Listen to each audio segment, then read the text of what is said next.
Hello everyone, welcome to Camille's Harem, not just a podcast for novice writers by novice writers, but also a YouTube channel by novice writers for novice writers. Because writing is an adventure, it's more fun with friends.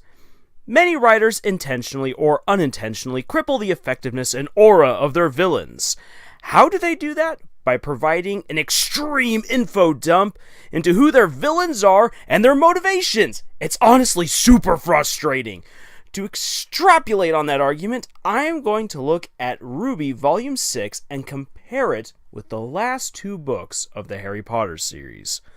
Volume RWBY 6 has had a very promising opening, with another great train battle, character development, and setting up the continuation of the overall plot, as well as wrapping up a bunch of loose ends from Volume 5, which was very nicely done in the very first episode. It was followed up with a dramatic and fantastic episode 2, which presented the means of answering so many questions. And honestly, for an episode with very little physical movement in it, it was just jam-packed with so much going on. And then we get the spellbinding episode 3, The Lost Fable. I want to avoid revealing too many spoilers for this incredible episode. So if you are a fan of RWBY and you haven't yet watched it, shame on you! Go and do it! And if you are someone who has not been keeping up with the series, I highly recommend watching RWBY.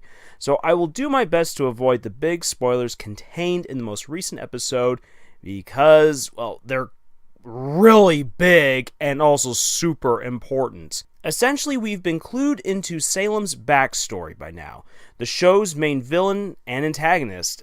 We now understand not only her origins, but also why she wields the powers that she does, her relationship to Ozpin, and we also get major hints into her motivations and endgame plans. And on top of that, we got some serious, awesome world building going down, with answers as to why the moon has been destroyed, and they even incorporated real physics, which I mentioned in my video about how to write a fight. Booyah! And we also get to know better who the siblings are, the deal with what's been going on with magic in the world of Remnant, and we even get hints about the origins of the Faunus.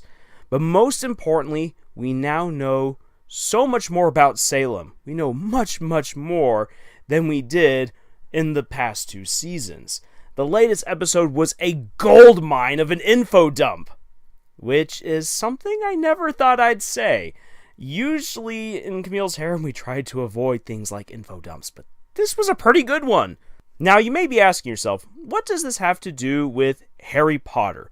Well, astute and inquisitive viewer, allow me to explain. You see, from the Sorcerer's Stone to the Order of the Phoenix, the main antagonist, Voldemort, much like Salem, remains largely an enigma. True, each successive book gives us a little more information into who he is and his motivations, but he is, for the most part, a very dark, mysterious figure.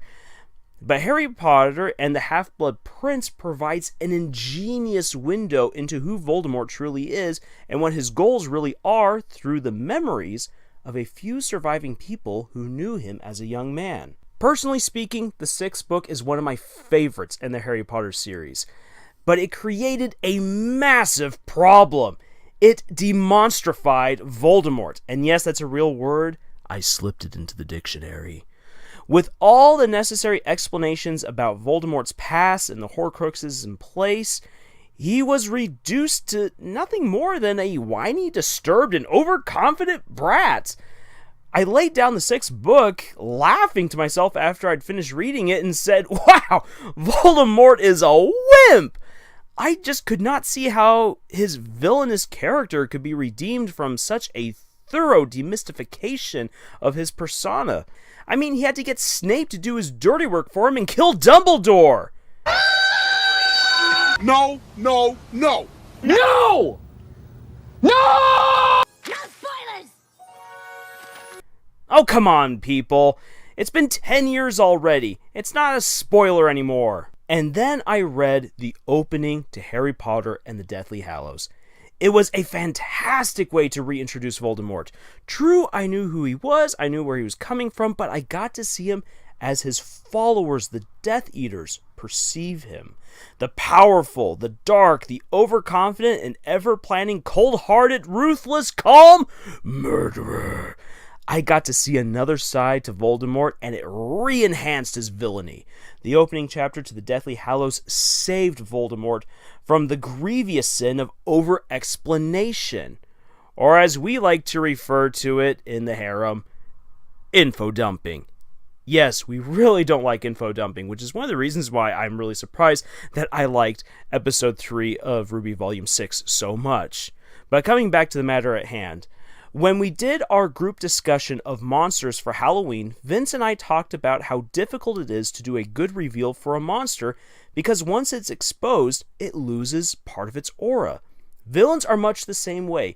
Once fully revealed to the readers with complete backstories, life goals, blood types, social security numbers, favorite food, color, etc., villains lose a lot of what makes them so enigmatic. That is, unless they are properly developed. So many young writers are so concerned with developing their main characters that they fail to give the enemy the same treatment. Often they attempt to remedy this mistake by pouring all of the necessary information into one or two scenes, whether it be through a syndrome-like monologue, ha ha ha, I'm monologuing here, or the good guys rolling a natural 20 on their perception checks and suddenly knowing the whole story, or anything else in between. Largely, doing these kinds of info dumps is lazy and ineffectual. Readers crave well-written villains. As a writer, you achieve this by taking your time with the villains. Place clues and tidbits of information throughout your story through moments of dialogue, observations, the events and the effects of the villainous deeds, recollections of the past, tasteful flashbacks, and more. Give your villains time to be properly fleshed out over time. This will make their confrontations with the heroes so much better and more meaningful. They will feel earned to your audience, these experiences. Volume 6 of RWBY still has a lot of time before it's done, and there will still be a handful of volumes in the overall series yet to come, at the very least. The challenge for the writers and creators at Rooster Teeth now will be to continue feeding us, the viewers, more tidbits, new facets, and insights into Salem's character. Even with her backstory now being largely revealed to us, we should keep learning more about her and find new ways to perceive her. If the story writers can pull that off, Salem will remain terrifying and intriguing as the series' main villain. They can best do that through Salem's interactions with other characters in the cast, the things that she does, and how she chooses to word her different phrasing. One of the things that has made her a pretty awesome villain so far has been her choice of words. If they continue doing that, if they continue playing around with her dialogue, with other characters, that would be really good. We also need to see how she defines herself and how she perceives her own goals and how she puts together her plans and carries them out. There is a lot that can still be done with her character. If Rooster Teeth fails in this regard, though, it's because they have stopped explaining who Salem is and have just left everything to rest on the laurels of the Lost Fable. That won't do it.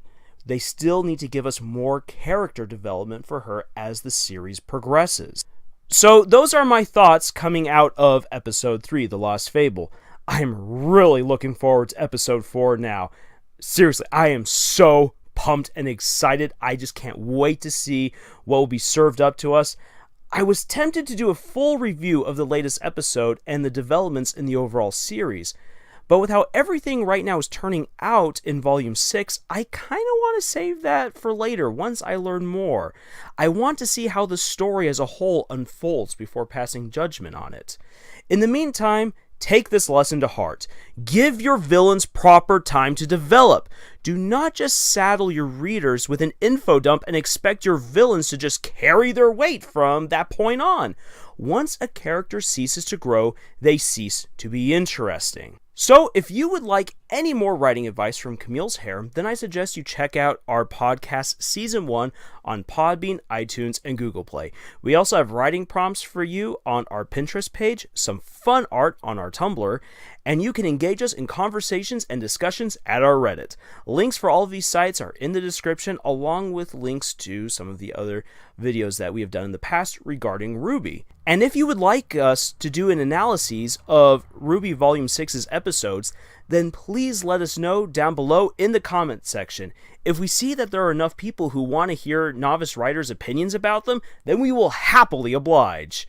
And finally, as always, please send us links to some of those terrible fan fictions that you've come across so that we can do epic readings of them for your enjoyment.